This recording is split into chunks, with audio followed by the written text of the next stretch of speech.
ஆதியாகமம் 37:7. Genesis 37:7. நாம் வயலில் அறுத்த அரிகளை கட்டிக் கொண்டிருந்தோம். அப்பொழுது என்னுடைய அரிக்கட்டு நிமிர்ந்திருந்தது, உங்கள் அரிக்கட்டுகள் என் அரிக்கட்டை சுற்றி வணங்கி நின்றது என்றான். இது யோசேப்பு கண்ட ஒரு சொப்பனம். This was the dream that Joseph saw. நான் ஒரு வார்த்தை சொல்றேன். I tell one word. சொப்பனத்துல கூட நீ தோற்று போனதா சொப்பனம் வரக்கூடாது. Even in your dream you should not see it in that you are defeated. சொப்பனத்துல கூட நீ பாவம் செஞ்சதா சொப்பனம் வரக்கூடாது. Even in your dream you should not dream that you are sinning. நான் சொல்றது தேவனுடைய வசனம். I tell you the word of God. யூதாவுல நீங்க பார்க்கும் பொழுது when we read in Jude, சொப்பனக்காரராகிய அவர்கள் தங்கள் மாம்சத்தை சொப்பனத்திலே தீட்டுப்படுத்திக் கொள்கிறார்கள். They who are dreamers they defile their bodies in their dreams. அப்படிப்பட்ட ஜீவியம் நமக்குள்ள. அதனால தான் நான் சொல்றேன், சொப்பனத்துல கூட நீ பாவம் செய்ய கூடாது, சொப்பனத்துல கூட நீ தலை குனிய கூடாது. சொப்பனத்துல கூட நீ எப்படி தான் நிக்கணும், உன் அரிக்கட்டு நிமிர்ந்து நிற்க வேண்டும். That is why I say in your dreams also you should never be confounded, you should not be putting down, but your sheep should stand upright in a dream. யூதாவுல 8ஆம் வசனத்தை பார்க்கும் பொழுது Jude verse 8, அப்படி போலவே சொப்பனக்காரராகிய இவர்களும் மாம்சத்தை அசுசிப்படுத்திக் கொண்டு கர்த்தத்துவத்தை அசட்டை பண்ணி மகத்துவங்களை தூஷிக்கிறார்கள். Likewise also these filthy dreamers defile the flesh, despise dominion and speak evil of dignities. சொப்பனத்துல கூட நீ தோற்று போக கூடாது. Even in your dreams you should never be defeated. சொப்பனத்துல கூட நீ பின்வாங்க கூடாது. Even in your dreams you should not backslide. அப்படி ஒரு எச்சரிப்பு போல தேவன் சொப்பனம் காட்டினார்னா அன்னைக்கு நைட்டே முழங்கால முடக்கி கர்த்தாவே நான் ஜெயிக்க வேண்டும் என்று நீ தேவ சமூகத்துல போராடணும். If God is warning you in your dream, that minute itself you fold your knees and you ask God to deliver you from it. ஒரு பார்வோனுக்கு ஒரு சொப்பனம். Unto Pharaoh there was a dream. 7 கெட்டுப்போன பசுக்கள். There were 7 செழிப்பான பசுக்கள். There were 7 oxen which were fertile. இது அதை விழுங்கி விட்டது. And this were swallowed the other. எவ்வளவு கிளியரா அவனுக்கு சொல்றாரு. And he says very clearly. உடனே அவன் பாருங்க கரெக்ட்டா ஆளை கண்டுபிடிச்சு அந்த ஸ்தானத்துல வச்சு அந்த சூழ்நிலையை ஜெயிச்சிட்டான். And he spotted out the person for that and immediately kept them in that position. ஏதாவது சொப்பனம் கிடைச்சா நீங்க அதை அசட்டையா எடுக்க கூடாது. தேவ சமூகத்துல இருந்து அதுல கூட கர்த்தாவே இனிமேல் அடுத்த சொப்பனத்துல நான் ஜெயிக்கிறவனாய் பார்க்கணும். If you have a dream also you should pray to God and sanctify yourself and you should see that you are victorious. உன்னுடைய அரிக்கட்டு சொப்பனத்துல சரி, சொப்பனம் இல்லாம கனவோ நனவோ உன்னுடைய அரிக்கட்டை நிமிர்ந்து நிக்கணும். Chief, whether it is in your dream or in reality, it should stand upright. யாபேஸ்னு ஒரு சகோதரன் இருந்தான். There was a brother called Jabez. அவனுக்கு अनेक சகோதரர்கள் இருந்தார்கள். He had many brethren. அந்த சகோதரர் மத்தியில இவன் தான் ஆசீர்வதிக்கப்பட்டான். In the midst of his brethren he was blessed. உன் குடும்பத்துல நீ ஒருவன் தான் ரட்சிக்கப்பட்டிருப்பாய். You might be the one who is saved in the family. உன் நண்பர்கள் வட்டாரத்துல நீ ஒருவன் தான் ரட்சிக்கப்பட்டிருப்பாய். In the midst of your friends you alone might be saved. உன் கிராமத்துல நீ மாத்திரம் தான் ரட்சிக்கப்பட்டிருப்பாய். In your village you alone might be saved. உன் ஜெனரேஷன்ல நீ தான் ரட்சிக்கப்பட்டிருப்பாய். In the midst of all your people you alone will be saved. ஆனா இவைகளுக்கு மத்தியிலயும் உன்னுடைய அரிக்கட்டு நிமிர்ந்து நிக்கணும். In the midst of all this you should your sheep should stand upright. அதுக்கு காரணம் என்ன? What's the reason for that? நம்முடைய அரிக்கட்டு நிமிர்ந்து நிற்க வேண்டுமானால் if our sheep should stand upright, உன்னை நீ காக்கணும். you should preserve yourself. உன்னை காக்கணும். You should preserve yourself. உன்னுடைய ஜீவியத்தை ஊழியத்தை நீ காக்கும்படியாக உனக்கு ஒரு பொறுப்பு இருக்கிறது. You have a responsibility to preserve your life and yourself. அவனவன் ஆத்துமாவுக்கு அவனவன் தான் உத்தரவாதி. He is every individual is responsible for his own life. நீ உன்னை காக்கும்படியாக உனக்கு ஒரு உத்தரவாதம் இருக்கிறது. You have a responsibility to preserve yourself. பாவம் செய்ய ஆத்துமாவே சாகும். The soul that sins will die. நீ ஏதாவது தவறு செஞ்சு ஏதாவது சிக்கல்ல மாட்டிக்கிட்டு இந்த ஆதாம போல ஏவாளை கையை காட்டி ஏவாளை போல சாத்தான கை காட்டி இப்படியே நீ சாபத்தை வாங்கிக்கிட்டே இந்த மார்க்கத்துல போய் கொண்டே இருக்க கூடாது. If you do sin and you point out if you like Adam showed Eve and Eve showed the serpent, you should not go about in this religion. ஒரு தாயும் தகப்பனும் என்கிட்ட வந்து அழுதாங்க. A father and mother came and cried to me. அந்த பையன் அப்படி என் மகன் தான் அப்படி பிரிஞ்சு போயிட்டான், அவ கொண்டு போயிட்டான்னு. He's my son and she took her away like that. அவனை போய் கேட்டா. And when I asked him, அவங்க அம்மா கேட்டிருக்காங்க, என்னப்பா நீ தனியா போற, இந்த பொண்ணு சரியில்லையப்பான்னு. அவன் சொன்னா, நான் இந்த பொண்ணை பார்க்கவும் இல்ல, எனக்கு வேணும்னு சொல்லல, நீங்க போய் பாத்தீங்க, பணத்தை பேசுனீங்க, கட்டி வச்சீங்க, இப்ப வந்து சரியில்லைன்னு சொன்னா என்னைய வாழ விடாம தடுக்கிறீங்களா? He said that I did not go look to any girl. You went and sought for a girl and you asked for the money and you married them to me and finally you said that this girl is not right. இப்போ ஒவ்வொருத்தர் குற்றம் சாட்டி கொண்டே போகிறார்கள். Now everyone are accusing the rest of them. புருஷன் மனைவியை சொல்றான், இவளை கட்டின பிறகு தான் இவ்வளவு பிரச்சனை. The husband is telling, accusing the wife that after marriage is the problem. அந்த மனைவி வந்த நேரத்துல பார்த்து யாராவது செத்து போயிடுவாங்க, ஐயோ இவ வீட்டுக்கு வந்தா செத்தே விட்டாமா. And when that wife comes into that house, maybe somebody is dead because she came and he is dead. அப்படி நீங்க சொல்லி பழக கூடாது. You should never accuse like this. கிறிஸ்துவுக்குள்ள வந்துட்ட பிறகு சென்டிமென்ட் ஆகவே ஆகாது. After coming to Christian, sentimental things are not good. நல்ல நேரம் பார்க்கிறது, looking at good times, யமகண்டம் பார்க்கிறது, and looking at bad times, Rahu காலம் பார்க்கிறது, ராகு காலம் பார்க்கிறது, and looking at the good times. இப்படி எல்லாம் பார்த்துட்டு இருக்கீங்களா? Are you looking at this? நீ பைபிளை தூக்கவே கூடாது. You should never take the word of God. நான் ஒரு இடத்துக்கு போனேன், 9 கல்லு வை 3 கல்லு வைனா ஒரு கல்லு வைக்க மாட்டேன், ஜெபம் பண்ணலான்னு. And I went to one house, they said you place 9 or 10 and 3 stones. I said not one stone should be kept. ஆளை பெட்டியில தூக்கிட்டு போறாங்க செத்து போனவனை. Finally they carrying the one who is dead. அவர் ஒரு நல்ல விசுவாசி. He is a good believer. ஒருத்தர் வந்து சொன்னாரு, One king அந்த said, கையில உள்ள கட்ட அவளுங்கன்னாரு. now remove the bond in his hand. எனக்கு புரியல, ஏன் கட்ட வைக்கணும்? கட்ட வைத்தா போக மாட்டாரா? கட்ட வைத்தா இருந்துருவாரா? I asked as to why he should be removed. If he should be removed, will he go or will he stay? ஆம்புலன்ஸ்ல வைக்கும்போது தலைய பின்னால வை, தலைய பின்னால வைனா. நான் சொன்னேன் எப்படியும் வை, அவன் போயிடுவான். When they kept in the ambulance, they said you keep the head behind, you keep somehow you will go, I said. அங்க கல்ற தோட்டத்துக்கு போயாச்சு. And we went to that cemetery. யார் இப்படி தோண்டனது? வடக்கும் தெற்குமா கிழக்கு மேற்குமா தான தோண்டணும்னு சொல்லி ஒரு ஆள் சண்டை போட்டான். Who dug out like this, north and south? It should be dug as east and west, one person said. எனக்கு ஒண்ணுமே புரியல. I couldn't understand it. இது எப்படி கிழக்கு மேற்கும் என்னன்னு கேட்டேன். I asked us to what is east and west. மின்னல் கிழக்கில இருந்து தோன்றி வருகிறது போல மனுஷகுமாரன் வருவார். அதனால கிழக்கு இருந்து வரும்போது இவர் இங்க இருந்து பாத்துருவாராம் டக்குனு. As the lightning comes from the east to west, the son of man will come. Therefore you keep place him in the east and he will be risen up.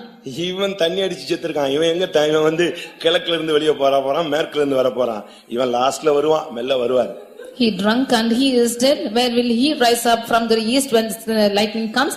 He will come in the last. விசுவாசி எங்க செத்தாலும் சரி, தீ வச்சு எரிச்சாங்க கிறிஸ்துவுக்காக.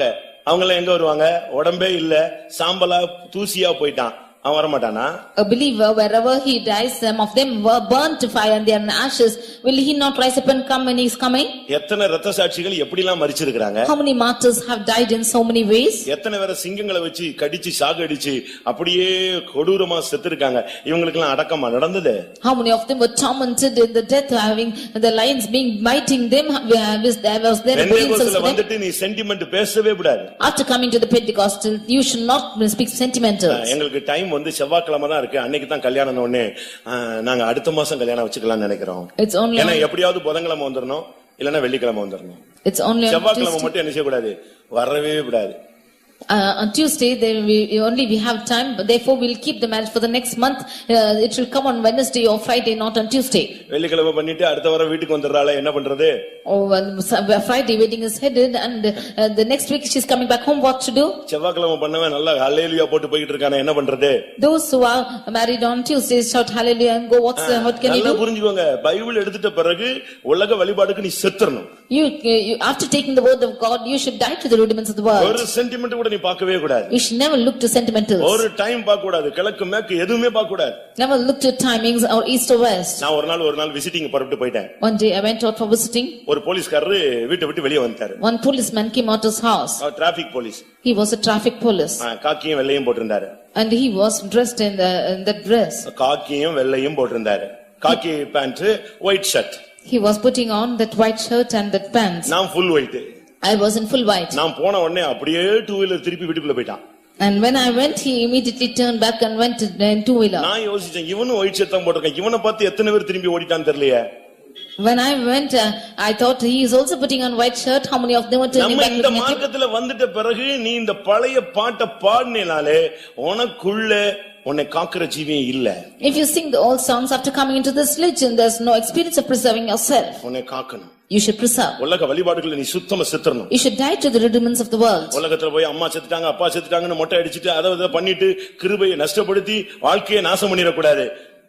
பைபிளை தூக்கிட்டியா, இதுல stand பண்ணு. Saying that your father உன்னுடைய அறிக்கட்டு கர்த்தர் நிமிர்ந்து நிற்க வைப்பார். Saying that your father or mothers did, you should not go and bald your head in the last of the people in the world, and you should for die to the rudiments of the world, and then your sheep the Lord make to stand upright. 1 தீமோத்தேயு 5:22 தீமோத்தேயுக்கு பவுல் அழகாக சொல்லுகிறார், உன்னை சுத்தவானாக நீ காத்துக்கொள். 1 Timothy 5:22 Paul is saying to Timothy that you keep yourself pure. எந்த சூழ்நிலையிலும் உன்னை நீ காக்கணும்.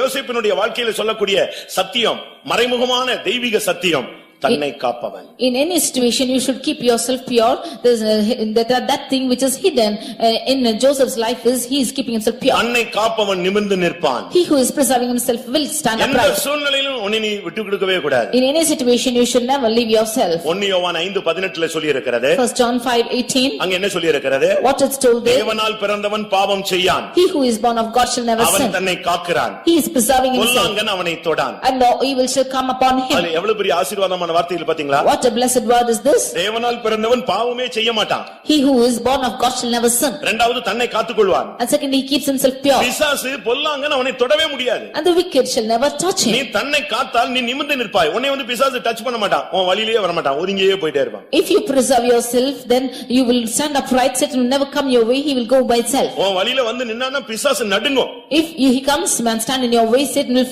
fear. பாஸ்டர் அருள்தாஸ் அவர்கள் ஊழியத்துக்கு வர்றதுக்கு முன்னால Before Pastor Aldas came for ministry, ஒரு நாள் சாயங்காலம் அந்த இருட்டான நேரத்துல ஒரு வயல் வரப்புல போய் கொண்டிருந்தார். one evening time in the dark time, he was going through the field. எப்பொழுதும் அந்த வயல்ல ஒரு சின்ன ஒத்தடி பாதை மாதிரி இருக்கும். He was going in the single path of the field. எப்பொழுதும் போகிற பாதை. He was usually going there. திடீரென்று அவர் போய் கொண்டே இருக்கும் பொழுது திடீர்னு பார்த்தா எதிலேயோ மோதிட்டாரு. Suddenly he went and dashed against something. வரப்புல என்ன இருக்கு, இத்தனை வருஷம் போயிட்டு இருந்த வரப்புல எதிலேயோ முட்டிட்டோம்னு சொல்லிட்டு அப்படி பார்த்தார். He was thinking as to what is there in the bank of the field, because ஒரு somebody else is there. gigantic figure நின்னுச்சு. Some gigantic figure stood. எவ்வளவோ உயரமான ஒரு ஆவி நிக்குது. It was a huge spirit standing before him. இவர் அதுல பாதத்திலேயே முழங்கால்லயே மோதி இருக்கிறார். He went and dashed against its feet or somewhere knees. அப்படி பார்த்த உடனே அது நிக்கிற அந்த விகாரமான காட்சியை பார்த்த உடனே இவருக்கு வேர்த்துருச்சு. As soon as he saw the gigantic figure, he was sweating. இவர் அப்படி நின்னாரா. உடனே அந்த ஆவி சொல்லிச்சான், நீ ஏன் யோசிக்கிற, நானே பயந்து போய் என் வழியில நீ வந்துட்ட, நான் மிரண்டு போய் நிக்கிறேன்னு. He stood there and that spirit said, why are you standing like this? I am afraid that you have come by my way. நீ வர்ற டயத்துல ஏன் கிராசிங் டயத்துல நீ வந்துட்ட, எனக்கு இப்போ எங்க என்ன பண்ணன்னு தெரியலன்னு சொல்லிச்சான். In my time of crossing you come, I do not know what to do. பொல்லாங்கன் உன்னை தொடான். The evil shall not touch you. அவன் வந்தான்னா மிரளுவான். நீ அதை பார்த்து மிரள வேண்டிய அவசியமே கிடையாது. If the wicked comes, he will tremble. You need not be trembled. உன்னை காத்துக்கொள்ளணும். But you should preserve yourself. பிரதிஷ்டையில உன்னை காத்துக்கொள்ளணும். Preserve yourself in consecration. பாவம் அணுகாத உன்னை காத்துக்கொள்ளணும். You preserve that sin might not enter you. தேவனுக்கு பயந்து உன்னை நீ காத்துக்கொள்ள வேண்டும். You preserve the ones who is fearing God. நீ நிமிர்ந்து நின்றா எல்லாம் தலை குனிவான். If you are standing upright, all will be putting their head down. ஏசாயா 60:14 என்ன சொல்லுகிறது? Isaiah 60:14. உன்னை ஒடுக்கினவர்கள் உன்னிடத்துல வந்து பணிந்து குனிந்து நீ நிமிர்ந்து நிற்கும் பொழுது உன்னை கர்த்தருடைய நகரம் என்று புகழுவார்கள். ஏனென்றால் ஒரு காலத்துல உன்னை ஒடுக்கினா, இன்னைக்கு நீ நிமிர்ந்து நிற்கிறாய், அவங்க எல்லாம் குனிந்து வருகிறார்கள். Those who have afflicted you once will come and bend down before you and say and praise you because they have once afflicted you. யோசேப்பு அடிமையாக விற்கப்படும் பொழுது தலை குனிந்து நின்றான். When Joseph was sold into captivity, he bent down his head. Potiphar வீட்டிலே அபாண்டமாய் குற்றம் சாட்டப்படுவது தன்னுடைய நீதியை வெளிப்படுத்த முடியாமல் தலை குனிந்து நின்றான். When he was accused falsely in the house of Potiphar, not able to explain his righteousness, he was confounded. ஆனால் கர்த்தர் அவனை நிமிர்ந்து வைக்கக்கூடிய காலம் வந்தது. But there was a time when the Lord will keep him upright. ஆதியாகமம் 41:43 அவன் பார்வோனிடத்திலிருந்து அந்த வல்லமையை பெற்றுக்கொண்டு வந்த பொழுது பார்வோன் சொன்னான், எல்லாரும் இவனுக்கு முன்பாக தண்டனிட்டு பணியுங்கள் என்று சொன்னான். When he was getting the power from Pharaoh and was coming in Genesis 41:43, he asked him to bow everyone before him. பிரியமானவர்களே, இவனுக்கு சொன்னதானே இந்த வாக்குத்தத்தம், இந்த சொப்பனம் நிறைவேறினதா? Was the dream which was told to him fulfilled? இவன் அரிக்கட்டு நிமிர்ந்து நின்றதா? Was a sheep standing upright? இவனுடைய சகோதரர் இவனுக்கு முன்பாக வந்து பணிந்து குனிந்தார்களா? Did his brethren come and fall down and bow before him? வசனம் சொல்லுகிறது 4 இடத்துல இவன் முன்னால வந்து பொத்து பொத்துன்னு விழுந்தாங்க. The word of God says that in 4 places they came and fell down before him. ஒரு இடத்தை வாசிக்கலாம். One place we can read. ஆதியாகமம் 42:6. Genesis 42:6. அந்த வசனம் நிறைவேறிச்சுங்கிறதுக்கு உங்களுக்கு சொல்றேன். I say that the verse is fulfilled. யோசேப்பு அத்தேசத்துக்கு அதிபதியாயிருந்து தேசத்தின் ஜனங்கள் யாவருக்கும் விற்றான். யோசேப்பின் சகோதரர் வந்து முகங்குப்புற தரையிலே விழுந்து அவனை வணங்கினார்கள். நிறைவேறிச்சா? அல்லேலூயா. தேவன் சொன்னால் அது காலம் தாழ்த்தினாலும் கரெக்டா நிறைவேறும். What the Lord says, even if it delays, it will happen. காலம் தாழ்த்துதல் என்பது நம்முடைய வேலை, காலம் நிறைவேறுகிறது அவருடைய வேலை. Delaying is our work, but to perform it is his work. First வந்து அந்த அரிக்கட்டு எல்லாம் தலையை வணங்குறது இதான் first time. It is the first time that the sheep are coming and worshipping the sheep. அவனுடைய சகோதரர் வந்து முகங்குப்புற தரையில விழுந்து அவனை வணங்கினார்கள். His brethren came and bowed their faces to the earth and worshipped him. ஆதியாகமம் 43:26 பார்க்கும் பொழுது Genesis 43:26. தரை மட்டும் குனிந்து அவனை இரண்டாவது வணங்கினார்கள். They bowed down to the earth and worshipped him twice. அதே 43 ஆதியாகமம் 43:28 பார்க்கும் பொழுது In Genesis 43:28, மறுபடியும் தலை குனிந்து வணங்கினார்கள். they again bowed down and made obeisance. அடுத்த ஆதியாகமம் 44:14 பார்க்கும் பொழுது Nextly, Genesis 44:14, அவனுக்கு முன்பாக மறுபடியும் தரையிலே விழுந்தார்கள். they again fell on the ground before him. வாக்குத்தத்தம் எத்தனை ட்ரிப் நிறைவேறிச்சு பாத்தீங்களா? How many trip was this from promise fulfilled? ஒரு ட்ரிப் கிடைச்ச சொப்பனம் 4 trip நிறைவேறிச்சு. One trip he got the dream and it was fulfilled 4 times. ஆண்டவர் வந்து ஒரு குறித்து ஒரு பிளான் வச்சிருக்காரு. There is a plan concerning you by God. தலையை நிமித்தணும்னு பிளான் பண்ணிட்டாரு. மன்னார்புரம், திசையன்விலை, இல்லாவிட்டால் சாத்தான்குளம் விசுவாசிகளை தலை நிமிர வைக்கணும்னு தேவன் பிளான் பண்ணிட்டாரு. It's the plan of God to lift up the heads of the people of Mannarpuram, Thisenvala and Sathankulam. யாருமே தடுத்து நிறுத்த முடியாது. Nobody can hinder them. அந்த வாக்குத்தத்தம் சரியான நேரத்துல உனக்குள் நிறைவேறும். That promise will be perfected in you ஒரு rightly. தரம் அல்ல, 4 விசை அதே தரிசனம் நிறைவேற்றப்பட்டது. Not once but 4 times that dream was fulfilled. ஆனால் நீயோ உலகத்தால் கரைபடாதபடி உன்னை காத்துக்கொள்ள வேண்டும். But you should not be defiled of this world but preserve yourself. யாக்கோபு 1:27 படி According to James 1:27, உலகத்தால் கரைபடாதபடி தன்னை காத்துக்கொள்கிறவனே சுத்தமான பக்தி உள்ளவன். he who is not preserving himself without the defilement of this world is having true godliness. கர்த்தருடைய பரிசுத்த நாமத்துக்கு மகிமை உண்டாவதாக. Glory be to the holy name of the Lord. உங்களை நீங்கள் எத்தனை பேர் காத்துக்கொள்ள விரும்புகிறீர்கள்? How many of you want to preserve yourself? விசேஷமாக Especially வாலிபர்கள், youths, வாலிப பெண்கள், வாலிப சகோதரர்கள், youth brothers and youth sisters. பள்ளியிலே, கல்லூரியிலே, வேலை ஸ்தலங்களிலே இந்த வாலிப வயதிலே நீங்கள் உங்களை சரியான விதத்திலே உங்களை காத்துக்கொள்ள வேண்டும். In your schools, colleges and workplaces, in your youth age, you should preserve yourself rightly. விளையாட்டுத்தனமாக தெய்வீக வாழ்க்கையை நீங்கள் விட்டுவிடக் கூடாது. Playfully, you should not live your divine life. அது சிரிக்க வேண்டிய, அனுபவிக்க வேண்டிய காலம் என்று நீங்கள் எண்ணிவிடக் கூடாது. You should not think that this is the time to laugh and fun and you should leave it. 17 வயதிலிருந்து தான் யோசேப்பின் வாழ்க்கையிலே கர்த்தர் தனியாக இடைபட ஆரம்பித்தார். It was in 17 years that the Lord started to intervene alone with Joseph. ஆனாலும் அவன் தன்னை காத்துக்கொண்டான். But yet he preserved himself. யாரையும் நம்ம குறை சொல்லவே முடியாது. We cannot blame anything ஏனென்றால் for this. நமக்கு ஆழமான சத்தியங்களும் உபதேசங்களும் தேவனுடைய வல்லமையும் கிருபையும் நமக்கு அளிக்கப்பட்டிருக்கிறது. Because the deep doctrines and truth and grace and gifts are given to us. அடுத்து நிமிர்ந்து நிற்ப வைக்கக்கூடிய சக்தி எது? Nextly, what is the power which is making you to stand ஒன்று upright? அபிஷேகம் உன்னை நிமிர்ந்து நிற்க வைக்கிறது. Firstly, anointing is making you to stand upright. நீதிமான்களுடைய வாழ்க்கை உன்னை நிமிர்ந்து நிற்க The வைக்கிறது. life of a righteous is making you to stand upright. மூன்றாவது நீ உன்னை காக்கும் பொழுது நீ நிமிர்ந்து நிற்பாய். Thirdly, when you preserve yourselves, you will stand upright. எசேக்கியேலுடைய புத்தகத்திலே நான் பார்க்கும் பொழுது Reading in the book of Ezekiel, முதலாம் அதிகாரத்திலே chapter 1, 7ஆம் வசனத்திலே verse 7. ஒரு விசை வாசிக்கலாம். அவைகளுடைய கால்கள் நிமிர்ந்த கால்களாயிருந்தன. அவைகளுடைய கால்கள் அப்படின்னா எவைகளுடைய கால்கள்? Their feet were stand straight 5ஆம் forward. வசனத்திலே அது நடுவில் இருந்து 4 ஜீவன்கள் தோன்றின. There were 4 living creatures from out of them. இந்த 4 ஜீவன்களுடைய கால்கள் நிமிர்ந்திருந்தன. The feet of the 4 free creatures were straight. ஒரு தேவனுடைய பிள்ளை நிமிர்ந்தவனாய் இருக்க வேண்டும். A child of God should stand straight. அவனை நிமிர்ந்தவனாய் வைக்கத்தான் கர்த்தர் சரியான கிருபை, வெளிப்படுத்தல், அபிஷேகம் இவைகள் எல்லாம் அவ்வப்பொழுது அவனுக்கு தருகிறார். In order to make him straight alone, the Lord gives him revelation, truth, anointing at the right time. உன்னை நீதிமானாய் மாற்றுவதே அதற்காகத்தான். He is making you righteous just for that. எசேக்கியேல் 1 நாம் பார்க்கும் பொழுது When we read in Ezekiel chapter 1, 4 ஜீவன்கள் அதனுடைய கால்கள் நிமிர்ந்திருந்தன. the 4 living creatures, their feet were straight. ஒரு ஜீவனுக்கு கால் இல்லன்னா பிரயோஜனம் இல்ல. If there is no feet for the creature, it's of no use. ஒரு பறவைன்னு வைத்துக்கொள்ளுங்க. அதுல ஒரு பறவை இருக்கிறது. If there's a bird in it, அதுல ஒரு கழுகு இருக்கிறது. there is an eagle in அந்த it. 4 ஜீவன்ல ஒரு ஜீவன் கழுகு. Of one of the living creatures is an eagle. அதுக்கு 2 கால் இல்லன்னா எங்க போய் உட்காரும், எப்படி அது தன்னுடைய லைஃபை செட்டில் பண்ணுன்னு பாருங்க. If there are no 2 feet, then see how it will go, fly, sit down. அதுல ஒரு on 2 ஜீவன் feet. எருது. And there are அதுல ஒரு ஜீவன் எருது. one of that thing is oxen. அதுக்கு எருது இல்ல. அந்த எருதுகளுக்கு 4 காலும் இல்லன்னா எப்படி இருக்கும்? If the oxen is not having one of its feet, how it will be? இன்னொன்னு சிங்கம். Next is the lion. அதுக்கு சிங்கம் பெரிய ராஜாதான். கால் நிமிர்ந்தில்லைன்னா என்ன பிரயோஜனம்? நரி கூட ஏமாத்திட்டு போயிடும். Lion is a great king. If it does not have foot properly, then even the foxes will cheat it and go. முதல் ஜீவன் மனிதன். The first life is man. மனித முகம். The face of man. மனுஷனுக்கு கால் இல்லன்னா என்னங்கறத சாயங்காலம் சொல்றேன் நான். If man has no feet, then I will say what is happening in the evening. கர்த்தருடைய பரிசுத்த நாமத்துக்கு மகிமை உண்டாவதாக. Glory be to the holy name of the Lord. முதலாவது ஜீவன் மனித ஜீவன். The first living creature is man. ஒரு மனிதனை நிக்க வைக்கணும்னா, இல்லாவிட்டால் அவனுடைய வாழ்வு நிமிர்ந்து நிக்கணும்னா, ஸ்பிரிச்சுவல் இல்லாவிட்டால் ஆன்மீகம் நிமிர்ந்து நிக்கணும்னா, அவனுக்கு மனித கால்கள் இருக்கணும். அந்த கால்கள் நிமிர்ந்து இருக்கணும். If a man should make to stand upright, if he has to stand straight, then he has to have living legs like the feet. அது என்ன மனுஷ முகம்? What is the face of man? மனித முகம் அன்பை காண்பிக்கிறது. The face of man shows love. தேவன் மனிதனிடத்தில் அன்பு வைத்தார். The Lord loved man. மனுஷன் தான் உண்மையாகவே நல்ல ஒரு அன்புள்ள ஒரு வாழ்க்கை வாழக்கூடிய தேவனால் சிருஷ்டிக்கப்பட்டவன். It is only man who can live a loving life, for that God created him. நீங்க நமக்கு எத்தனை பேருக்கு உண்மையான அன்பு இருக்கிறது? How many of us have true love within us? அன்பு சரியான அன்பின்படி உன் லைஃப் போயிடுச்சுனா உன் வாழ்க்கையில போராட்டமே இருக்காது, நிமிர்ந்து நிற்பாய். If your life is going on into true love, you will have no problems, you will stand straight. இன்னைக்கு अनेகர் நிமிர்ந்து நிற்க முடியும். अनेகருடைய குடும்பங்கள்ல அன்பே இல்ல.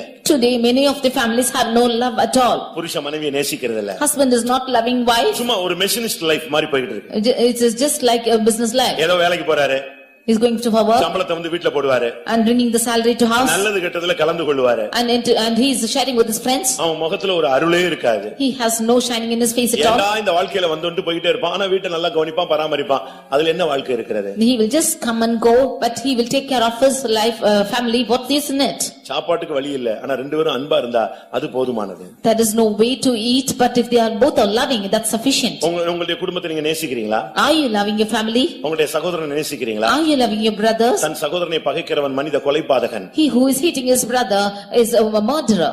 ஒருவன் வெளியே ஒளியில் இருக்கிறேன் என்று சொல்லியும் அவன் தன் சகோதரனை பகைத்தால் அவன் இருளில் கிடக்கிறான். If one says that he is in light yet hates his brother, he is still in darkness. ஒருவேளை நீங்க அந்நிய பாஷையை பயங்கரமா பேசலாம், You might speak mightily in tongues, ஆவியில நிரம்பலாம், get filled in the spirit, ஆனா அன்பில்லாவிட்டா நீ ஓசையிடுகிற வெண்கலம் சொல்லியிருக்கு. but without love you are like the cymbals which makes noise. சத்தமிடுகிற வெண்கலம், ஓசையிடுகிற கைத்தாளம். You are like the cymbals of brass which is just sounding நீ empty. சும்மா இங்க போட்டு கை தட்டிட்டு வீட்டுல போய் சண்டை போட்டினா அன்பு இல்ல.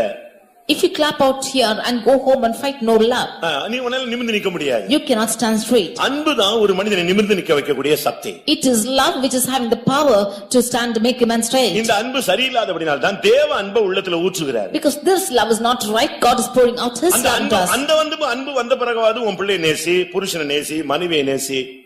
At least after this love comes into you, you will start loving your husband, your wife, your children. கிறிஸ்து சபையை நேசிக்கிறார். Christ loved the church. அந்த மனுஷன் எவ்வளவோ தவறு செய்றான். That man made so many errors. ஆனாலும் அவனை விடுறது இல்ல. But he's not leaving him. அவனை தாங்கிக் கொண்டே வருகிறார். He is still enduring him. வேதம் சொல்லுகிறது ஆரம்பத்துல வைத்த அன்பு போல முடிவு வரைக்கும் அவர் அன்பு வைக்கிறாராம். As the word of God says, as he had loved in the beginning, he loved them to the end. அப்படி எத்தனை குடும்பத்துல அப்படி உண்மையான அன்பு இருக்கிறது? How many of their families have such love? அன்பு இல்லன்னா அவன் தேவனை பார்க்கவே முடியாது. If you have no love, he cannot see God. அன்பில்லாதவன் தேவன் இல்லாதவன். He has no love, does not have God. அதுக்காக அன்பை எப்படி டெய்லி கொஞ்சி காட்டிட்டு இருக்க முடியுமான்னு ஒரு சிலர் கேட்பாங்க. For that some of them will say, to show out our love, can we always keep நீ pleasing others? புருஷனா இருந்தா மனைவியா இருந்தா அந்த ஸ்தானத்துல இரு, அது போதும்.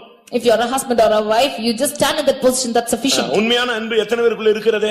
How many of you have true love within you? நம்ம என்ன நினைக்கிறோம், அன்புன்னா ஒரு ஆள் பின்னாலேயே சுத்துறது அன்புன்னு நினைக்கிறோம். We think that true love is to just walk about behind one person. அது மிருகத்தனமான வாழ்க்கை. That is only beastly life. அது அன்பு அல்ல. That's not love. ஒருத்தனுக்கு குறைவு உண்டு என்று கேட்கும் பொழுது உனக்கு இருந்துட்டு அதை பார்த்துட்டு நீ பாட்டுக்கு போற பாரு, அதுதான் அன்பில்லாத தன்மை. When there is shortcoming in one person, you just seeing it and going by your side, that is an experience without love. இத குறித்து யோவான் ரொம்ப அழகாக சொல்லுகிறார்.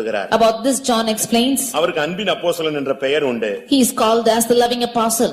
ஒன்னு யோவான்ல நான் பார்க்கும் பொழுது We read about it in 1 John 3ஆம் அதிகாரத்திலே chapter 3 17ஆம் வசனத்திலே verse 17. ஒருவன் இவ்வுலக ஆஸ்தி உடையவனாய் இருந்தும் And one having the world's goods, தன் சகோதரனுக்கு குறைச்சல் உண்டு என்று கண்டு seeing that his brother has a need, தன் இருதயத்தை அவனுக்கு அடைத்துக் கொண்டால் and if he shuts up his bowels of அவனுக்குள் compassion, தேவ அன்பு நிலை கொண்டு இருப்பது எப்படி?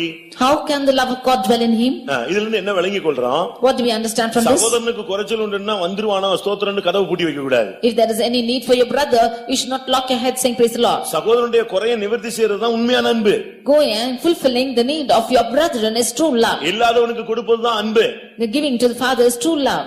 நமக்குள்ள எத்தனை பேருக்குள்ள அந்த அன்பு இருக்கிறது? How many of us have the love within நான் us? திரும்பவும் சொல்லுகிறேன், உனக்குள்ள இருக்கிற அன்பை நீ சரியான விதத்துல பிராக்டிஸ் பண்ணாதனாலதான் கர்த்தர் தன்னுடைய அன்பை உனக்கு கொடுத்து உன்னை கிறிஸ்தவ வாழ்க்கையில கொண்டு வருகிறார், செயல்பட வைக்கிறார். I again repeat, because you do not practice the love within you, the Lord is giving his love within you and working you to work with it. 1 கொரிந்தியர் 13 நீங்க படிச்சு பாத்தீங்கன்னா முதல் 10 வசனத்துல பயங்கரமாக காரசாரமாக பவுல் பேசுகிறார். In 1 Corinthians chapter 13 verses 1 to 10, St. Paul speaks very hotly about this. நீ என்ன தீர்க்கதரிசனம் சொன்னாலும் பிரயோஜனம் கிடையாதுன்றார். Whatever prophecy you might say, it's of no use. என்ன விசுவாசியா இருந்தாலும் பிரயோஜனம் இல்லன்றார். Whatever believer you are, it's of no use. மலைகளை பெயர்க்கத்தக்க விசுவாசம் இருந்தாலும் உனக்கு அன்பில் என்ன பிரயோஜனம் இல்ல. Although you have faith to shake the mountains, without love you is enough no use. சத்தம் போட்டு அந்நிய பாஷை பேசிட்டு வீட்டுல போய் நீ எதிர்த்து நின்னு போராடிட்டீனா அந்த அபிஷேகத்துல பிரயோஜனம் இல்ல. If you shout and speak in tongues and go back home and resist, then with that anointing there's no use. ஒன்னு கொரிந்தியர் 13:3 பார்க்கும் பொழுது உனக்கு உண்டான யாவற்றையும் நீ அன்னதானம் பண்ணினாலும் சரீரத்தை சுட்டெரிக்க ஒப்பு கொடுத்தாலும் அன்பில்லாவிட்டால் பிரயோஜனம் இல்லை. In 1 Corinthians 13:3, and though I bestow all my goods to feed the poor, and though I give my body to be burned, yet without charity it profit me nothing. சரியா நீங்க குடும்பத்துல அன்பு கூறுங்க, சபையில அன்பு கூறுங்க, ஊழியக்காரத்தை அன்பு கூறுங்க, எல்லாத்துக்கும் ஒரு லிமிட் இருக்கு. Love your families, your church and the servants of God wholeheartedly. There's a limit for that. நான் திரும்பவும் சொல்றேன். I again repeat. தமிழ்ல சொல்லுவாங்க அளவுக்கு மிஞ்சினால் அமிர்தமும் நஞ்சுன்னு சொல்லுவாங்க. In Tamil they will say that which is going exceeding its limit is also poison. புருஷன் மனைவிட்ட அன்பு கூறதுக்கு ஒரு லிமிட் இருக்கு. There is a limit for the husband to love his wife. மனைவி புருஷன் மேல அன்பு கூறதுக்கு ஒரு லிமிட் இருக்கு. The wife to love her husband is also having limits. பெற்றோர் பிள்ளைகள் மேல அன்பு கூறதுக்கு ஒரு லிமிட் இருக்கு. Parents to love their children has a limit. பிள்ளைகள் பெற்றோர் மேல அன்பு கூறதுக்கு ஒரு லிமிட் இருக்கு. And children to love their parents has a limit. விசுவாசிகள் ஊழியர்கள் மேல அன்பு கூறதுக்கு ஒரு லிமிட் இருக்கு. And the believers to love the servants of God has a limit. ஊழியர்கள் விசுவாசிகள் மேல அன்பு கூறதுக்கு ஒரு லிமிட் இருக்கு. And servants of God to love the believers has a limitation. Limit இல்லாதது தேவனிடத்தில் மேல அன்பு கூறது மட்டும் தான் லிமிட்டே கிடையாது. And that which is without limit is to love towards God. இதை விட்டுட்டு ஊழியக்காரங்க அக்கா அக்கா அக்கா பிரதர்னு போனானாலே எங்கேயோ போய் உள்ள போறான்னு அர்த்தம். ஃபைனல் ஸ்டேஜ் வண்டி சறுக்குதுன்னு அர்த்தம். Leaving this, if you say that you are loving the brother or the sister and say go behind them, then that vehicle is slipping. அதே மாதிரி ஊழியக்காரங்களை நேசிக்காம, சபையை நேசிக்காம, கிறிஸ்துவை நேசிக்காம ஏதாவது ஒரு விசுவாசி பின்னாலேயே வால் பிடிச்சிட்டே போயிட்டான்னு அர்த்தம். Similarly, the servants of God not loving the believers or the church and go behind one believer, then he is gone. அதே போல ஒரு மனைவி புருஷன் சொல்லிட்டு 10 நிமிஷத்துக்கு ஒரு போன், 7 நிமிஷத்துக்கு ஒரு போன், எங்க இருக்கீங்கன்னா கொஞ்ச நாள்ல பிச்சிட்டு போயிடுவான்னு அர்த்தம். The wife also saying that she is loving her husband for 10 minutes or 7 minutes she is calling and asking where you are, then immediately we can understand that she நான் சொல்றது சரின்னு சொல்றவங்க மட்டும் அல்லேலூயா சொல்லுங்க. எல்லாரும் அனுபவத்துல பாத்துருக்கீங்க. You would have seen any experience. எங்கேயும் limit தாண்டும் போது என் பிள்ளைன்னு உடனே பைபிள்ல சொல்லிருக்கு, நீ அதிகமா நேசிக்கிறதை ஒரே அடியில் உன்னிடத்துல இருந்து எடுத்துக்கொள்வேன். எடுத்துட்ட பிறகு அப்படியே உட்கார்ந்திருப்பாங்க சித்தப்பரம பிடிச்ச மாதிரி. When you cross the limit, the word of God says that whom you love more, then I will take them out of you. Then you will be saved. தன் தகப்பனையாவது, தன் மனைவியாவது, தன்னுடைய பிள்ளைகளையாவது என்னிலும் அதிகமாய் நேசிக்கிறவன் எனக்கு பாத்திரன் அல்ல. He who loves the father, mother, wife or children or husband is more than me is not worthy of me. அப்படி 5 நிமிஷத்துக்கு அதுக்கு தமிழ்ல வச்சிருக்கான் ஒரு பேரு, அன்பு தொல்லையா. That is why in Tamil they say that it's the worries of love. அது ஸ்டார்டிங்ல ரொம்ப இன்ட்ரஸ்டா இருக்கும். In the beginning it will be very interesting. அது போக கடைசில பெரிய குழப்பத்தை உண்டு பண்ணிடும். But as days goes by it will start to confusion. ஒரு சகோதரனை நானு மதுரை போகும்போது கூட்டி போயிருந்தேன்.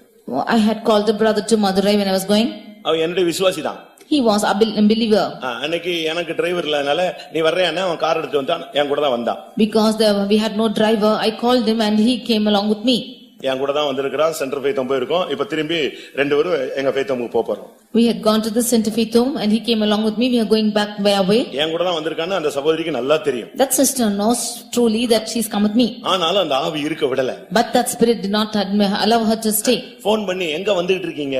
Calling, she's asking where you're coming. திருப்பி 10 நிமிஷம் கழிச்சு எங்க வந்துட்டு இருக்கீங்க? After 10 minutes again she's calling as to where you're coming. Pastor கூட இருக்காரா? Is pastor with you? Doubt. Having a doubt. Pastor கூட இருக்காரா? Is pastor with you? அப்ப ஏன் டக்குன்னு போன் ஆஃப் பண்றீங்க? அவர் சத்தம் கேட்கட்டும். அதாவது கூட இருக்கிற ஆள் சத்தம் கேட்கணுமா? Then why are you switching off your phone? Let the sound of the one who is with you be heard. ஒரு நாள் one day இவன் எங்கேயோ ஒரு கடையில போய் நின்னுட்டான். He was standing in some shop. இவ போன் பண்ணி எங்க இருக்கீங்கன்னு. She called out and asked where you are. இவன் ஆன் பண்ணி நான் இங்க ஒரு கடையில நிக்கிறேன். He said I am there in the shop. அங்க ஒரு குழந்தை ஓன்னு அழுதுருச்சு. One child was screaming out there. குழந்தை சத்தம் கேக்குது. The shout scream of the child is heard. அவ்வளவுதான், சனியை பிடிச்சிருச்சு, அந்த குடும்பத்துக்கு பிசாசு பிடிச்சிருச்சு. From that day devil caught in that house. இப்ப நான் சொல்லட்டுமா உண்மையை சொல்றேன், இப்ப டைவர்ஸ்ல இருக்காங்க. Now truly they are in divorce. இப்ப அவர் 4000 ரூபாய் கொடுக்கறாரு, பிள்ளைகளுக்கு ஃபீஸ் கட்டறாரு, பிள்ளைகளை மட்டும் பாத்துக்குவாரு. இந்த அம்மா 4000 ரூபாய் வாங்கிட்டு வாடகை கட்டிட்டு உட்கார்ந்திருக்கு. ஏன்னா ஒரு காலத்துல என்னது, அன்பு எக்ஸ்ட்ரீமா போய் எக்ஸ்ட்ரீமா பிச்சிட்டு வந்துருச்சு. Now he's only paying 4,000 and the fees for the children.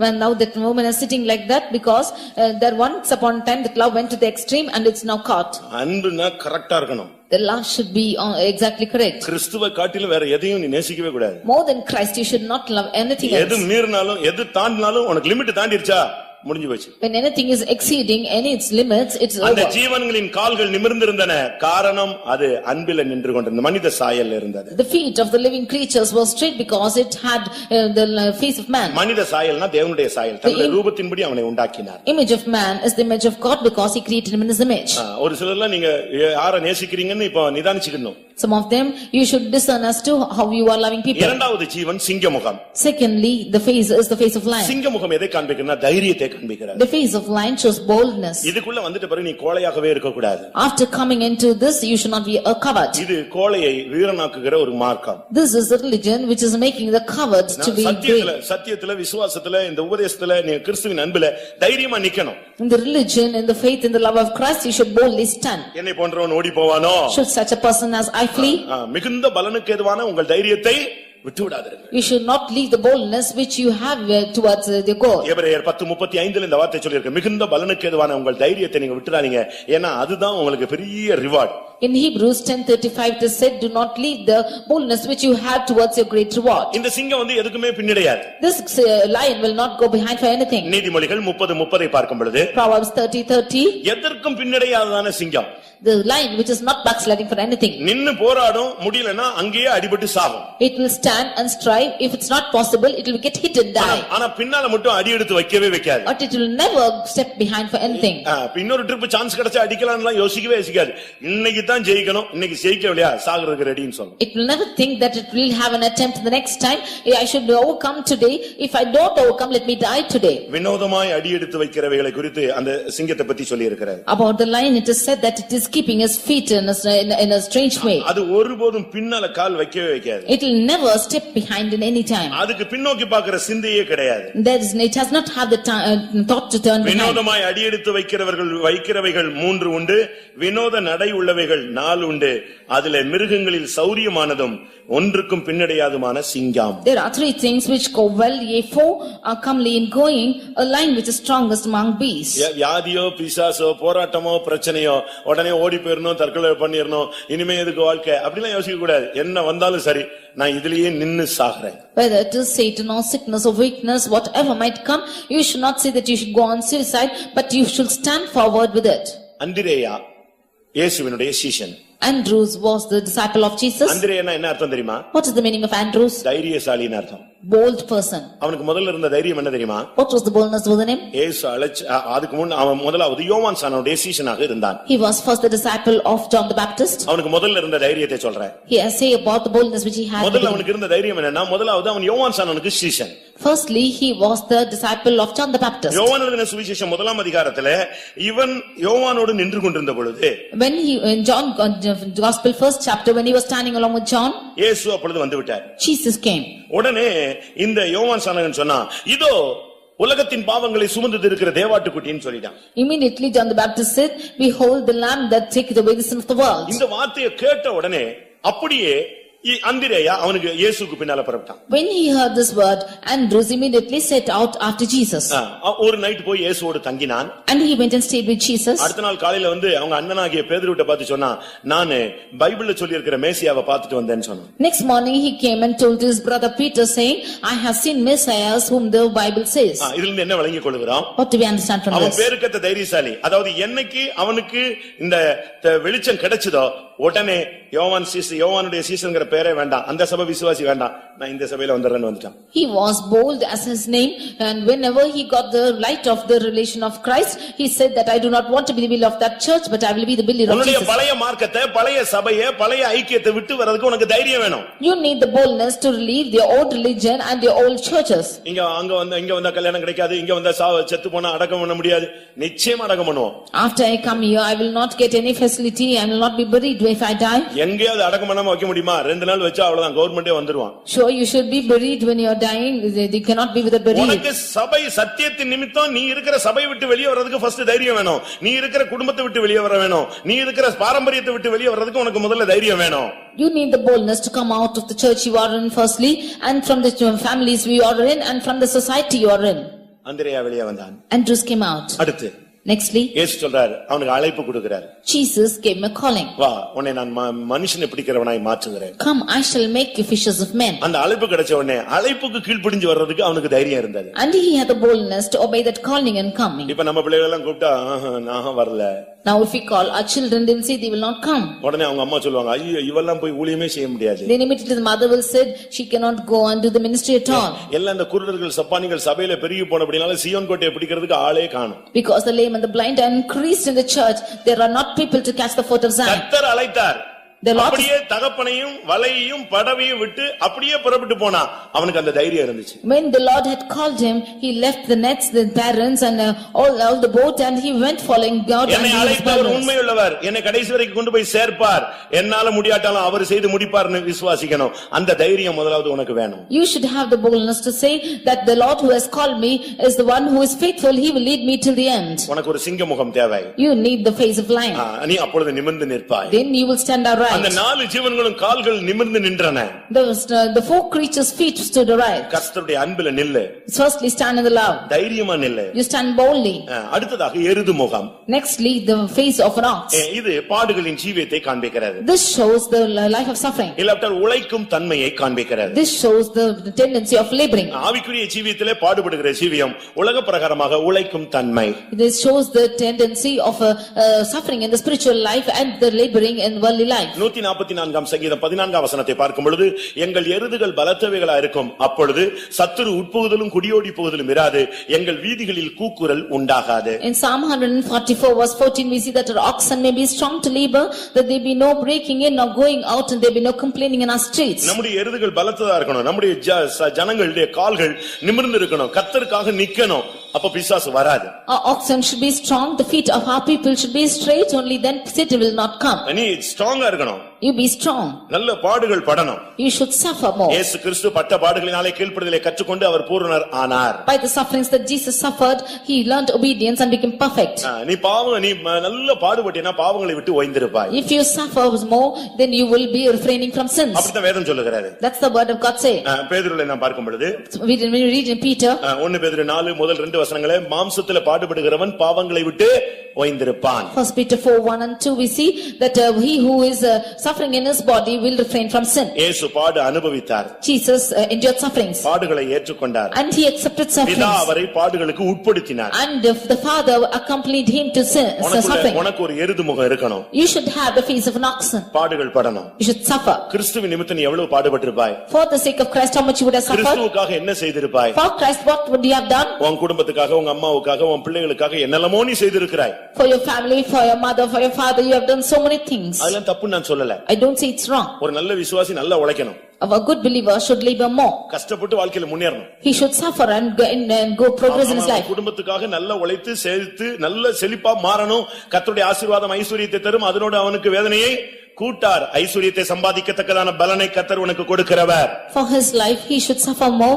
and the Lord grants you the grace that you might suffer, and the riches of the Lord will not add sorrow to it. ஆனா அதே போல கிறிஸ்துவுக்காக நீ பாடுபடணும். And similarly you should suffer for Christ. ஒருவன் கிறிஸ்தவனாய் இருப்பதால் பாடுபட்டால் வெட்கப்படாமல் தேவனை மகிமைப்படுத்தி வாழ வேண்டும். If one be a Christian, then he should without shame he should endure sufferings and glorify God. இந்த வயசுல நீ 5ல விளையாட்ட எப்பொழுது விளைய போகிறாய்? If you are not going to be bent at 5, at what age will you be bent? உனக்கு கிடைத்த இந்த நாளிலாவது கர்த்தருக்காக எதையாவது நீ செய்யாவிட்டால் நீ எப்பொழுது செய்ய போகிறாய்? If at this day that you get for God, if you are not going to do anything for God, what will you do? கடைசியாக கழுகு முகம். Finally, the face of an eagle. இது ஒரு உன்னதமான ஒரு அனுபவம், உயரமான ஒரு அனுபவம். This show is a lofty experience. பிரியமானவர்களே, கிறிஸ்துவுக்குள்ள வந்த பின்பு நாம் பூமிக்குரிய ஒரு சிந்தையோடு வாழவே கூடாது. Dear beloved, after coming into Christ, we should not live with an earthly mind. நம்மை அவரோடு கூட எழுப்பி உன்னதங்களில் அவரோடு கூட உட்கார வைத்தார். He has made us to be risen with him and made us to be seated with him. எபேசியர் 2:7 நாம் இதை பார்க்க முடியும். In Ephesians 2:7 we can read this. கிறிஸ்துவுக்குள் நம்மை அவரோடு கூட எழுப்பி உன்னதங்களில் அவரோடு கூட உட்காரவும் செய்தார்.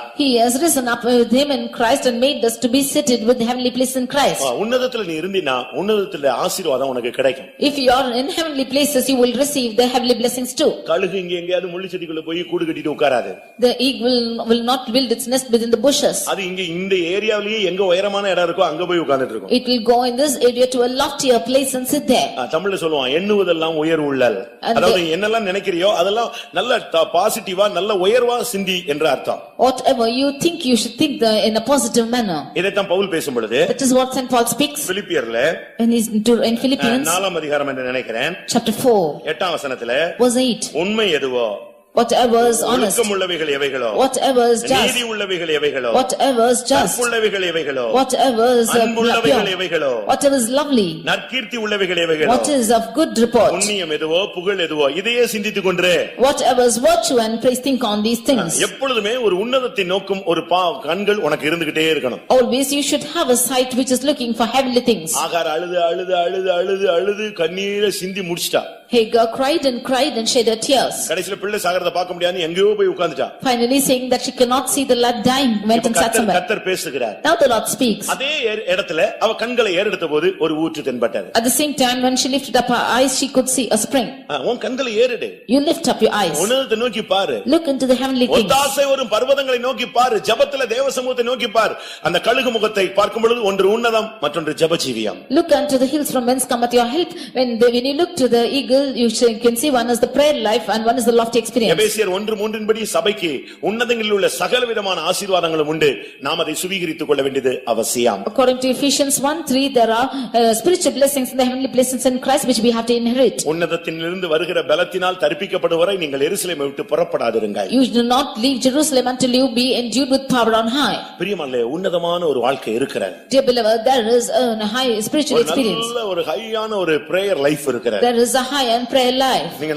நீங்க உன்னதத்தை நோக்கும் அந்த பாதையிலேயே நீங்க இருக்கணும். You should have a loftier sight. விவேகிக்கு இந்த ஜீவ வழி உன்னதத்தை நோக்கும் வழியாம். Unto the wise the path of life is the life which is going towards heaven. அதை மட்டும் வாசித்து முடிவுக்கு கொண்டு வருவோம். Let us read that verse. நீதிமொழிகள் 15ஆம் அதிகாரம் Proverbs chapter 15 24ஆம் வசனம். verse 24. கீழான பாதாளத்தை விட்டு விலகும்படி விவேகிக்கு ஜீவ வழியானது உன்னதத்தை நோக்கும் வழியாம். விவேகிக்கு ஜீவ வழி உன்னதத்தை நோக்கும் வழி. The way of the lives about to the wise. நாம் இந்த நாட்களில் விவேகிகளாக காணப்பட வேண்டும். These days we should be found as wise people. வேகத்தை விட விவேகம் நல்லது என்று எழுதி போட்டிருப்பான். They will say that more than the fastness by wiseness is important. கழுகு அதனுடைய ஜீவனுடைய கால்கள் நிமிர்ந்து நின்றன. This eagle's feet stood straight. ஒரு சரியான ஒரு ஜெப வாழ்க்கை உன்னை நிமிர்ந்து நிற்க வைக்கும். A right prayer life will make you to stand straight. பாடுகளின் ஜீவியம் உன்னை நிமிர்ந்து நிற்க வைக்கும். Life of suffering will make you to stand straight. இன்னைக்கு பணக்காரங்களா இருக்கறவங்க பாருங்க எவ்வளவு ஒரு காலத்துல பாத்தீங்கன்னா சாப்பாடு இல்லாம இரவும் பகலும் அலைஞ்சு கஷ்டப்பட்டு இன்னைக்கு அவங்க எல்லாம் நல்ல வசதியா இருக்காங்க. அது காரணம் அவங்க பட்ட பாடுகள் இன்றைக்கு அவர்களை நிமிர்ந்து நிற்க வைத்திருக்கிறது. Today people are found in facilities but once suffering and they suffered hard and they are suffering and made them to stand straight. உன்னை நிமிர்ந்து நிற்க வைக்கக்கூடிய 7 வல்லமைகள். The 7 powers which make you to stand straight. ஒன்று அபிஷேகம். One is anointing. எத்தனை பேர் இந்த அபிஷேகம் உன்னை நிமிர்ந்து நிற்க வைக்கும் என்று விசுவாசிக்கிறீர்கள்? How many of you believe that this anointing will make you to stand straight? சரியான அபிஷேகத்துல நம்ம நிற்கும் பொழுது நாம் தலைகுனியவே வேண்டியதில்லை. When we stand in right anointing we need not be confounded at all. நீதிமான்களுடைய வாழ்க்கை உன்னை நிமிர்ந்து நிற்க வைக்கும். The life of the righteous will make you to stand straight. உன்னை காத்துக்கொண்டால் நீ நிமிர்ந்து நிற்பாய். If you preserve yourself you shall stand straight. அன்பு பாராட்டினால் நீ நிமிர்ந்து நிற்பாய். If you show love then you shall stand straight. தைரியமா இருந்தால் நீ நிமிர்ந்து நிற்பாய். If you stand with boldness you shall stand நீ straight. பாடுபட்டு உழைத்து நின்று பார் நீ நிமிர்ந்து நிற்பாய். If you suffer and stand straight you can stand straight. உன்னதமான ஆசீர்வாதங்களை எதிர்நோக்கி உன்னுடைய ஜெப ஜீவியத்தை நீ கட்டி எழுப்பு நீ நிமிர்ந்து நிற்பாய். Looking forward for heavenly blessings you build up your prayer life you shall stand straight. எத்தனை பேர் நிமிர்ந்து நிற்க ஆசைப்படுகிறீர்கள்? How many of you desire to stand straight? இதுக்குள்ள வந்த பின்பு எங்கேயாவது போய் விழுந்து கொண்டு நீங்கள் தலைகுனிந்து நீங்கள் வாழக்கூடாது. After coming into this religion you should not be confounded, you should not be falling down anywhere. கிறிஸ்தவ மார்க்கம் நிமிர்ந்து நிற்கிற மார்க்கம். The Christian religion is a religion which makes you to stand straight. ஆயிரக்கணக்கான வருடங்கள் தலைகுனிந்த மனித சமுதாயத்தை நிமிர்ந்து நிற்க வைக்கும்படியாக இயேசு வந்தார். The humankind which was been down for thousands of years in order to make them straight Jesus came down. இன்றைக்கு அவர் போன பின்பு ஆவியானவர் எதற்காக வந்திருக்கிறார்? Today after he is gone why for the Holy Spirit இந்த is come? ஊழியம் எதற்காக இருக்கிறது? Why is this ministry? இந்த ஊழியர்கள் எதற்காக இருக்கிறார்கள்? Why are the servants of God here? தலைகுனிந்து வருகிற ஒரு புதிய ஆத்துமாவை இந்த சத்தியத்தை கொடுத்து தேவனுடைய வல்லமையை கொடுத்து அவரை நிமிர்ந்து நிற்க வைக்கிறோம். A new soul who is being confounded coming into the church we give him the truth and we make him to stand straight. இந்த அனுபவங்களில் எதையாவது குறைவாக இருந்தால் இப்பொழுது நாம் பெற்றுக்கொள்ள வேண்டிய நேரம். If there is anything short coming in this then it is the time for us to receive. கர்த்தாவே நீர் வரும்பொழுது கூட நான் தலை நிமிர்ந்து உம்மை உம்மை பார்த்து உம்மோடு இணைய வேண்டும் என்று விரும்புகிறவர்கள் கண்களை மூடுங்கள். Lord, when you should come, you should make my head to be lifted up that I might see you. All those who desire this, close your eyes. உங்கள் மீட்பு சமீபமாய் இருக்கிறபடியினால் Because your redemption is at nigh. நீங்கள் நிமிர்ந்து பார்த்து உங்கள் தலைகளை உயர்த்துங்கள் என்று இயேசு சொன்னார். Jesus said, lift up your heads. எல்லாரும் கண்களை மூடுவோம். All close your eyes. சில நிமிடங்கள் தருவோம். For some moments we'll give. அந்த நிமிர்ந்து நிற்க வைக்கக்கூடிய பலன் உங்களுக்குள்ள வரணும். The strength that will make you to stretch come unto you. 10 நாள் 15 நாள் வியாதியில கிடக்கிறவங்கள பாருங்க, திடீர்னு மெல்ல எழும்புவாங்க. Look at the people who are sick for 10-15 days, they will slowly rise up. அதுபோல விழுந்து கிடக்கிறவர்கள் திடீரென்று எழும்புவார்கள். Like this, those who are fallen down will suddenly rise. கோமால இருக்கிறவங்க திடீர்னு கண்ணை திறப்பாங்க. Those who are in coma will open their eyes. கர்த்தர் உன்னை நிமிர்ந்து நிற்க வைக்க போகிறார். The Lord is going to lift you up. நீ இந்த நிமிஷத்திலிருந்து உன் பார்வை வித்தியாசமாயிரணும். From this moment onwards, your sight will be different. உன்னுடைய நடை உடை பாவனை எல்லாம் வித்தியாசமாயிரணும். All your walkings and behavior will be different. உன் காதுல ரெண்டே சத்தம் ஒரே சத்தம் ரெண்டு காதிலும் கேட்டுக்கிட்டே இருக்கணும். The one's voice should be heard in both your ears. நான் உன்னை நிமிர்ந்து நிற்க வைக்கிற தேவன். I am the God who makes you to stand straight. நான் உன்னை நிமிர்ந்து நடக்க பண்ணுகிற தேவன். I am the God which will make you to walk upright. நீ அப்படி யோசிக்கிற நேரத்துல எல்லாம் இந்த வார்த்தை உன்னை நோக்கி வரணும். And when the times you think these words should come towards you. எல்லாரும் கண்களை மூடி முழங்கால் படியட்டும். Or close your eyes and kneel down. முழங்கால் போட முடிஞ்சவங்க எல்லாம் சேர்ல இருந்தீங்கன்னா அந்த வராண்டால வந்து கொஞ்ச நேரம் முழங்கால் போடுங்க. All of you, those who can stand on knees, those who are on chairs also can stand on knees in the veranda. கர்த்தாவே, என் வாழ்க்கையில நான் பல சூழ்நிலைகளிலே மற்றவங்க மத்தியில யாருக்கும் தெரியாது, ஆனா தலை குனிஞ்சது உமக்கும் தெரியும், எனக்கும் தெரியும், சாத்தானுக்கும் தெரியும். Lord, in many situations when nobody knows, you and I and Satan knows that I have bowed down my head before. சில இடங்கள்ல நான் தலை நிமிர்ந்து இருக்கிறேன். In some places I have been standing straight. சில இடங்கள்ல நான் தலை குனிஞ்சு போயிட்டேன். But some places I have bowed down. சில இடங்களிலே நான் நிமிர்ந்து நின்றுக்கிறேன். In some places I have stood straight. கர்த்தர் எனக்கு உதவி செய்திருக்கிறேன். The Lord has helped me. ஆனா இனிமேல் நான் என் வாழ்க்கை முடிகிற வரைக்கும் தலை நிமிர்ந்தே நான் இருக்க வேண்டும். But hereafter until the end of my life I should stand straight. அவர்களோ முறிந்து விழுந்தார்கள், அதை பத்தி கவலைப்படாத, நாங்களோ நிமிர்ந்து நிற்கிறோம் என்று சொல்லுங்கள். They are fallen down, don't be worried of them, but say that we are risen and stand upright. ஆகானுக்கு முன்பாக மொர்தெகாய் தலை குனிவான்னு சொல்லி எவ்வளவோ ட்ரை பண்ணான். Before Haman, Mordecai, he was trying that Mordecai should be confounded. அதுக்கு என்னென்னமோ முயற்சி பண்ணான். He tried so many limits for that. ஒரு ட்ரிப்பாவது நான் வரும்போது அவன் எழுந்து நிக்கணும். But at least once he should rise and stand when I should come in. ஆமான் வர்றான்னா எல்லாரும் டக்கு எழும்பி நிப்பாங்க. When Haman will say, all of them will rise up immediately. இவனும் எழுந்து நிப்பான்னு ஒரு ட்ரிப்பாவது அவனை எழுப்பி நிப்பாட்டி தூக்கியாத வச்சிரணும்னு ட்ரை பண்ணான். He thought at least once he should make him to stand upright. எப்படி இருக்கும் பாருங்க. You just think and see. அவங்க யார் வந்தாலும் எழும்ப மாட்டேன்டா. But he refused to stand up whoever comes. அவனை வணங்கவும் இல்லை, நமஸ்கரிக்கவும் இல்லை. He did not fall down before him nor worship him. ராஜா சொல்லிட்டான், ஆமான் வந்தா எல்லாரும் எழும்பணும், விஷ் பண்ணணும், அவனுக்கு வணங்கணும்னு சொல்றான். The king said that when Haman comes you should all worship and bow down before him. நான் மனுஷனுக்கு தலை வணங்க மாட்டேன். But he said, I will not bow down before him. அப்படி தலை வணங்காட்ட உன்னை கொன்றுவேன்னு சொல்லி அவன் எவ்வளவு முயற்சி எடுத்தான். And he said that if he does not bow down before him he will kill him. நடந்தது என்ன? But what happened? தேவன் மொர்தெகாயை தலை குனிய வைத்தாரா? Did the Lord confound the head of Mordecai? வைத்தாரா? வைக்கவே முடியாது. He could not leave him. தேவன் உன்னை நிமிர்ந்து நிக்க வச்சிட்டாருன்னா யாரும் உன்னை தலை குனிய வைக்க முடியாது. If the Lord would make you to stand upright, nobody can make you to put your head down. இந்த பிரசங்கம் யாருக்கு சரியா புரியும் தெரியுமா? Unto whom will this message rightly apply? தலை குனிஞ்சு வாழ்க்கையில கஷ்டப்பட்டவங்களுக்கு தான் இதனுடைய உண்மையான தன்மை தெரியும். Only to those who are confounded, putting their heads down and suffering their life, this will apply. நிழலோட அருமை எங்க தான் தெரியும்? வெயில்ல தான் தெரியும். The value of the shade is known in the sunlight. அதுபோல தலை குனிஞ்சவனுக்கு தான் அதனுடைய வேதனை, கஷ்டம், அந்த கண்ணீர் விட்ட பாதைகள் எல்லாம் அவனுக்கு தான் தெரியும். Only to those who put their head down, they will know the difficulty and the path of tears. அப்படிப்பட்டவர்களுக்கு கர்த்தர் பேசுகிறார், உன்னை ஒடுக்கினவர்கள் உன்னிடத்தில் வந்து பணிந்து குனிந்து வணங்குவார்கள், உன் அரிக்கட்டு நிமிர்ந்து நிற்கும். Unto those the Lord is speaking, those who are afflicted will come before you and your sheep will stand upright. ஆம் ஆண்டவரே, உம்முடைய வார்த்தையை விசுவாசிக்கிறேன் என்று எத்தனை பேர் சொல்லுகிறீர்கள்? How many of you say, Lord, I believe your word? ஒரு விசை அல்ல, சத்துரு பல விசை உன் முன்னாக விழுந்து விழுவான். Not once, many times the enemy will come fall before you. ஏதோ ஒரு சமயம் அல்ல. Not just one chance. வாக்குத்தத்தம் உன்னில் நிறைவேறும் வரை அநேக வல்லமைகள் உனக்கு முன்பாக தலை குனியும், வணங்கும். Until the promise be fulfilled in you, many powers will bow down and worship before you. ஏனென்றால் அபிஷேகம் உன்னை தலை நிமிர்ந்து நிற்க வைக்கும். Because the anointing will make you to stand straight. அபிஷேகம் பெற்றவன் எங்கேயும் தலை குனிய கூடாது.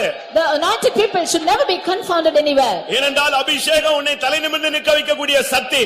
Because anointing is the power which makes you to stand straight. உன்னுடைய அழைப்பே நீதிமானுடைய அழைப்பு. நீ தலை குனிய கூடாது. Your calling is the calling of righteous. You should not be confounded. வேதம் என்ன சொல்லுகிறது? What does the word of God say? துன்மார்க்கனுக்கு முன்பாக நீதிமான் தள்ளாடுவது ஒரு கலங்கின சுனைக்கு ஒப்பாயிருக்கிறது. Before the wicked, the righteous to stumble is like something which is going to waver. எத்தனை பேர் நான் நீதிமானாய் நிற்க வேண்டும் என்று விரும்புகிறீர்கள்? How many of you want to stand as a righteous? துன்மார்க்கனுக்கு முன்பாக நான் தலை குனிய கூடாது, தள்ளாட கூடாது. Before the wicked, you should not stumble, you should not bow down. எத்தனை பேர் வாஞ்சிக்கிறீர்கள்? How many of you desire? உன்னுடைய அரிக்கட்டை கர்த்தரே நிமிர்ந்து நிற்க வைக்க போகிறார். The Lord is going to make your sheep stand upright. ஒன்னு தெரியுமா? Do you know one thing? நிமிர்ந்து நிக்கணும்னு யோசேப்பு யோசிச்சது கூட கிடையாது. Joseph did not even think that he will stand upright. அதுபோல நீயும் கூட நிமிர்ந்து நிக்கணும்னு நீ யோசிச்சிருக்க கூட மாட்டாய். You too would not have thought that you will stand straight. But உன்னை நிமிர்ந்து நிற்க வைப்பது தேவனுடைய திட்டம். it is the plan of God to make you stand straight. ஆமென். அதுதான் தேவனுடைய சித்தம். That is the will of God. அதைத்தான் தேவன் செய்ய விரும்புகிறார். That is what God wants to do. அதைத்தான் தேவன் உனக்கு செய்ய போகிறார். That is what God is going to do for you. இப்பொழுது உள்ள பாதை பல பாதைகளாக இருக்கலாம். ஆனால் ஒரு நேரம் வரும் எல்லா வல்லமையும் உனக்கு முன்பாக விழும். Now the path might be different, but there will be a time when all the powers will fall down to கர்த்தர் you. உன் தலையை உயர்த்துவார். The Lord will lift your head. ஹalleluya ஹalleluya. இதோ உன்னை நிமிர்ந்து நிற்க வைக்கக்கூடிய வல்லமையை கர்த்தர் உனக்கு அனுப்பி கொண்டிருக்கிறார். உனக்கு தேவையான வல்லமையை கேட்டு பெற்றுக்கொள். எந்த இடத்தில் நீ நிமிர்ந்து நிற்க வேண்டும் என்று விரும்புகிறாயோ அதை சொல். கர்த்தர் நிச்சயமாய் உன்னை அந்த இடத்தில் நிமிர்ந்து நிற்க வைப்பார். ஹalleluya ஹalleluya ஹalleluya.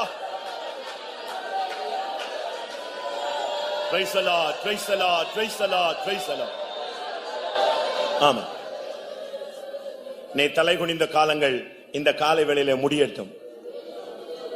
எந்த இடத்திலையும் சரி, நீங்க எழுத்தின் பிரகாரமாக எடுத்துக்கிட்டாலும் சரி, ஆவிக்குரிய பிரகாரமாக எடுத்துக்கொண்டாலும் சரி, கர்த்தர் உன்னை அந்த இடங்களில் எல்லாம் தலை நிமிர வைப்பார்.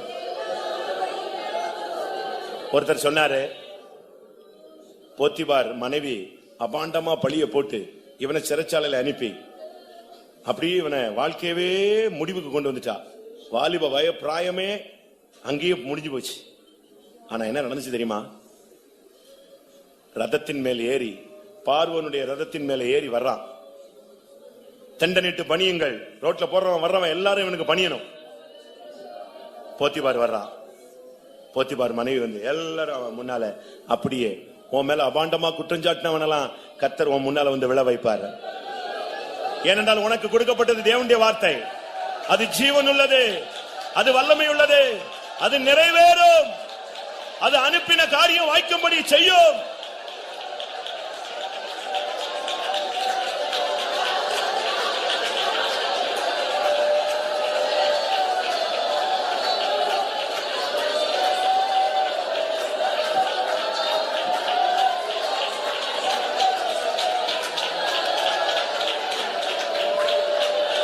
ஹalleluya ஹalleluya. ஆம், கில்கால்ல கிடந்த கல்லெல்லாம் எடுத்து கர்த்தர் யோர்தான்ல நடுவுல நிப்பாட்டினார். அந்த கல்லை ஏன் நட்டினார்னா, கரை புரண்டு ஓடினாலும் இந்த ஜனங்கள் கடந்ததுக்கு அடையாளமாக அந்த கற்கள் நட்டப்பட்டது.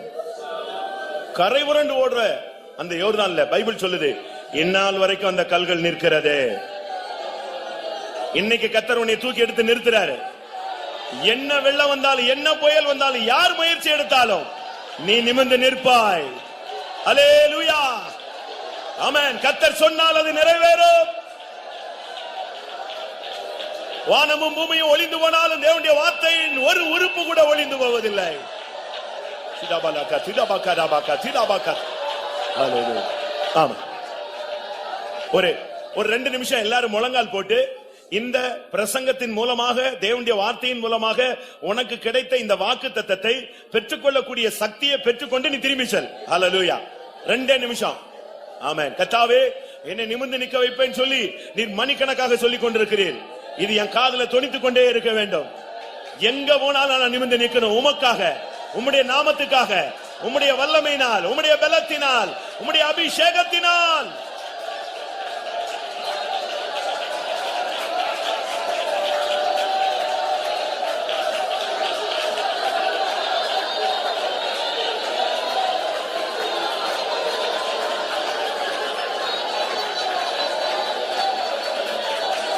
ஹல்லேலூயா, ஹல்லேலூயா, ஹல்லேலூயா. ஆமென். யோர்தானை போல துன்பம் எதிர்த்தாலும் யோசுவாவின் தேவன் நம்மோடு இருப்பதால் யோர்தானின் கற்கள் நின்றது போல் நிற்போம் இளைப்பாரி தைரியமாய். எல்லாரும் ஒருமித்து பாட போறோம். பாட்டு தெரியாதவங்களுக்கு தான் இந்த வார்த்தையை சொல்லிட்டு இருக்கிறேன். யோர்தானை போல துன்பம் எதிர்த்தாலும் யோசுவாவின் தேவன் நம்மோடு இருப்பதால் யோர்தானின் கற்கள் நின்றது போல் நிற்போம் இளைப்பாரி தைரியமாய். எத்தனை பேர் எங்களோடு அப்படி நிற்க போகிறோம் என்று வாஞ்சித்து சொல்லுகிறீர்கள்? அதாவது தேவனுடைய வார்த்தையை கேட்டுட்டு இயேசு அப்படி மறைகிறார். எம்மாவூருக்கு போன சீசர்கள் மத்தியில் இருந்த இயேசு அப்படியே தன்னை மறைச்சார். உடனே ஒருத்தன் சொல்றான், ஐயோ இவர் கர்த்தர், இவர் பேசும்பொழுதே நம்முடைய இருதயம் கொழுந்து விட்டு எரிஞ்சிருச்சேன்னு சொன்னான். அதுபோல இந்த வார்த்தையை கேட்கும் போது, கர்த்தாவே நான் தலை குனிஞ்ச காலங்கள் முடியட்டும் கர்த்தாவே, இனி தலை நிமிர்ற காலங்கள் தான் எனக்கு வேணும். வாஞ்சித்து நீ கேட்கணும். என்ன வந்தாலும் நான் தலை நிமிர்ந்து நிற்பேன். என்னை நிற்க வைக்கக்கூடிய சக்தி உமக்கு உண்டு. ஆம், யோசேப்பை சிறைச்சாலையில போய் வேகமா கூப்பிட்டாங்க. அவன் மிரண்டு போயிட்டான். அவனை பிடிச்சு இழுத்தாங்க, இழுத்து கொண்டு வந்தாங்க. ஒருத்தன் இவனை குளிப்பாட்டினான், ஒருத்தன் இவனுக்கு டிரெஸ் மாட்டினான், ஒருத்தன் இவனுக்கு ஷேவ் பண்ணான். இவனுக்கு ஒண்ணுமே புரியல, என்ன நடக்க போகுது இன்னைக்கு நம்முடைய வாழ்க்கையில. ஆனா என்ன நடந்துச்சு தெரியுமா? அவனை பார்வோனுக்கு முன்பாக கொண்டு வந்து நிறுத்தினார்கள். அன்னைக்கு தான் ஃபர்ஸ்ட் டைம் அவன் தலை நிமிர்ந்து பார்த்த நாள். ஆமென். அதுபோல நீ தலை குனிஞ்சே வாழ்க்கை போயிடும் நினைச்ச இல்ல, இன்னைக்கு கர்த்தர் உன்னை தூக்கி கொண்டு வந்திருக்கிறார். ஆமென். இனி நீ தலை நிமிரக்கூடிய காலம். ஹல்லேலூயா. யோசுவாவின் தேவன் நம்மோடு இருக்கிறார்.